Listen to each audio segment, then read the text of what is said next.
కేంద్ర మంత్రి నిర్మలా సీతారామన్ ఆధ్వర్యంలో జరిగిన జీఎస్టీ కౌన్సిల్ సమావేశంలో షాకింగ్ నిర్ణయం తీసుకున్నారు.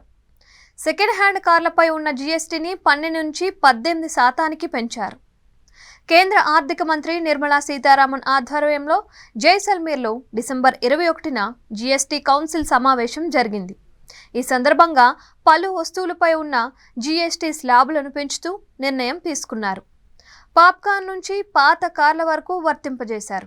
దీనిలో భాగంగా పాత కార్ల విక్రయాలపై ఇప్పటికే ఉన్న 12% పన్నును 18%కి పెంచారు.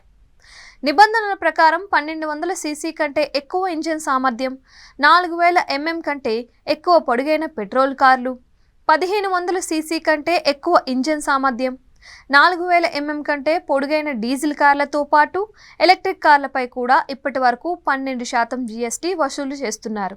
దీన్ని పొడిగిస్తూ కొత్తగా నిర్ణయం తీసుకున్నారు. జీఎస్టీ కౌన్సిల్ నిర్ణయాన్ని సరిగ్గా అర్థం చేసుకోకపోవడంతో గందరగోళ పరిస్థితులు ఏర్పడ్డాయి.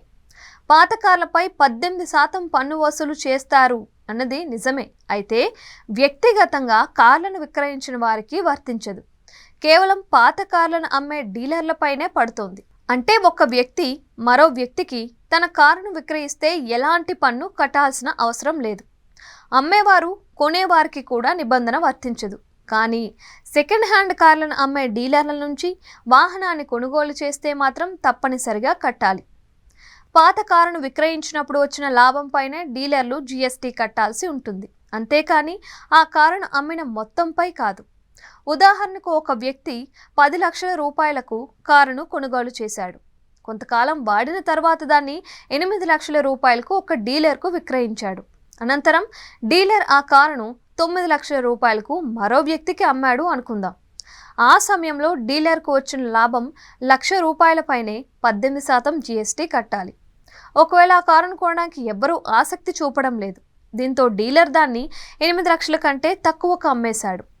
ఆ లావాదేవీలో అతడికి నష్టం వచ్చింది. కాబట్టి జీఎస్టీ కట్టాల్సిన అవసరం లేదు. కేంద్ర ప్రభుత్వం తీసుకున్న నిర్ణయం సెకండ్ హ్యాండ్ కార్ల పరిశ్రమను దెబ్బతీస్తుంది అని మార్కెట్ నిపుణులు చెబుతున్నారు.